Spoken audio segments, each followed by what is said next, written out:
Okay, welcome to today's Explainer. I want you to just clear your mind for a second. Step into a story that has literally baffled people for decades. Today, we're unpacking one of the most chilling, mind-bending aviation mysteries in history, the legendary and honestly super eerie mystery of Pan Am Flight 914. Can a commercial airliner land 37 years late? I mean, just imagine this scenario for a second. Let's say it's the year 2025. You board a totally normal flight, buckle your seatbelt, and settle in for a quick trip from New York to Miami. You doze off, right? But when the plane lands, you look out the window and something is horribly wrong. The buildings look entirely different, the technology is unimaginably advanced. You check the time at the terminal, and the year staring back at you is 2062. Sounds completely impossible, right? Like something straight out of a sci-fi movie. But according to a story that circulated for years, this exact impossible scenario actually happened. Part 1. The Flight That Vanished, July 2nd, 1955. So on a routine morning in New York, Pan American 914 was prepping for a standard trip down the coast to Miami. 61. That's the number of souls on board. 57 passengers heading out for vacations, visiting family, or traveling for business, along with 4 dedicated crew members. 61 people whose lives were about to become the center of a decades-long enigma. The sequence of what happens next is chillingly abrupt. Step 1, takeoff happens perfectly on schedule at 8:10 a.m. Step 2, complete signal loss. The connection between the flight and the control room is totally severed. No emergency alarms, no distress calls, nothing. Step 3, a massive search is launched. The New York control room contacts Miami, but Miami hasn't received anything either. You might recall the tragic mystery of Flight MH370. In that case, investigators did eventually find scattered debris, but Pan Am 914 was different. Step 4, zero debris found. Authorities searched the entire flight path, combed the ocean, and found absolutely nothing. Not a single piece of wreckage, no clues, they simply vanished. Months passed with nothing but dead ends from the search efforts, and then the airline quietly closes the case, claiming a tragic explosion and paying the families. They issued an official statement claiming the plane had tragically exploded in midair, leaving only ashes. But why so fast? Well, according to the source material, this swift declaration was all about mounting legal pressure. Families of the missing passengers were filing lawsuits. So, to quietly and immediately close the case, the airline allegedly declared everyone deceased, shut down the investigation, and paid out substantial settlements to the grieving families. Part 2. A Ghost Plane Returns, 1992. Fast forward exactly 37 years to Caracas, Venezuela. Air traffic controller Juan de la Corte spots an impossible signal. He's just working a completely ordinary morning shift at the Caracas airport when suddenly, out of nowhere, an unexpected blip appears on his radar.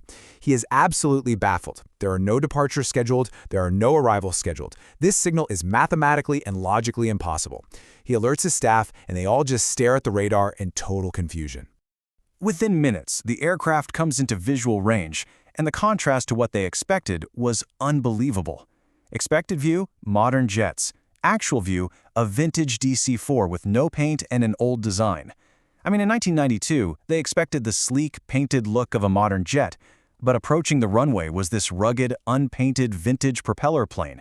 It looked like an old tin can, completely antiquated, totally out of place in the modern sky. The tension in the control tower spikes as Juan makes radio contact. The pilot's first question is just, where are we?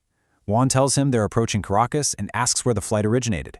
The radio crackles, and the pilot delivers an impossible answer. We are Pan Am 914, scheduled to land in Miami at 12:55. Juan is stunned. Why is a flight bound for Florida landing in South America? Assuming it's a massive emergency, Juan immediately clears the runway to prioritize the safety of the passengers. But Juan needs to orient this confused pilot. He gets back on the radio and delivers the very facts of reality.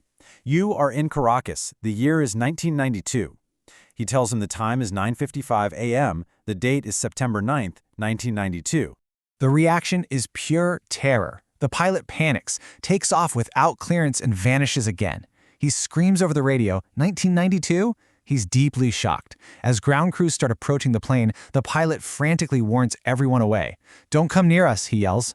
Without any clearance from the tower, he aggressively throttles the engines, forces the vintage plane back down the runway, and takes off. Mere moments after ascending into the sky, the plane vanishes from the radar just as mysteriously as it appeared. Pan Am Flight 914 is never seen again. Part 3. The True Story. Okay, take a deep breath. None of this actually happened.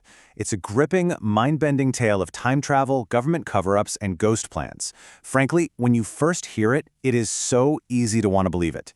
Even the original narrator of our source material admitted they initially thought it was a true historical event, but deep research reveals a much less supernatural truth.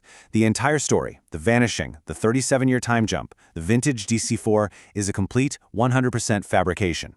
If we trace how this myth actually built over time, it looks like this. 1955, no flight disappears. There are absolutely no records of a Pan Am flight vanishing. No missing persons reports matching this, no massive ocean searches. It literally didn't happen. The story doesn't actually begin in 1955, it begins in 1985. That's when the myth was first published. Then, in 1992, the story is expanded and republished. Because of this massive 1992 republication, the myth caught fire, and people widely started discussing it as a genuine historical mystery. So, who was the mastermind behind all this? The culprit? Weekly World News. This wasn't some respected journal of aviation safety, okay? This was a tabloid newspaper. Their entire business model relied on printing highly sensational, completely bizarre headlines to grab attention and sell copies at the grocery store checkout counter. They literally invented the story of Pan Am 914 from thin air just to drive up their sales. And what about our panicked air traffic controller, the man who supposedly spoke to the ghost pilot? Air traffic controller Juan de la Corte does not exist. He is a completely fictional character written by tabloid journalists to add a sense of eyewitness credibility to their fake story. Everything down to his name was entirely made up. Part 4. Why we believed it. So how did a completely fake story about a time-traveling plane become accepted globally as an unsolved historical mystery? Well, a few reasons. First, the pre-internet era. There were no search engines to cross-reference a story. You couldn't just Google it. Second, blind trust in print media. People generally believed that if something was printed in a newspaper, it must be based on facts. Tabloids completely exploited that trust by adding highly specific, realistic-sounding details, like passenger counts, flight times, and fictional eyewitnesses. And finally, our cultural fascination with time travel.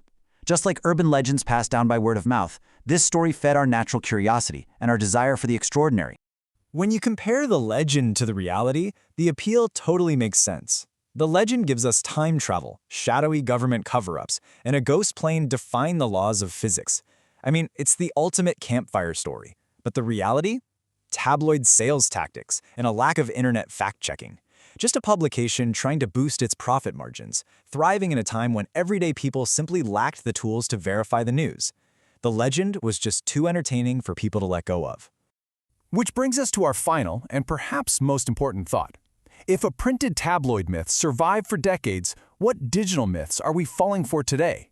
Think about it. If a fake story from the 1980s could survive for decades just by word of mouth and a lack of fact-checking, what are we falling for now? Today, information spreads instantly, and digital manipulation is way more sophisticated than a simple tabloid headline. It really makes you rethink how you consume and verify the amazing stories you see on your feed. Thank you so much for joining me to unpack the true story behind Pan Am Flight 914. Stay curious, stay skeptical, and I'll see you in our next explainer.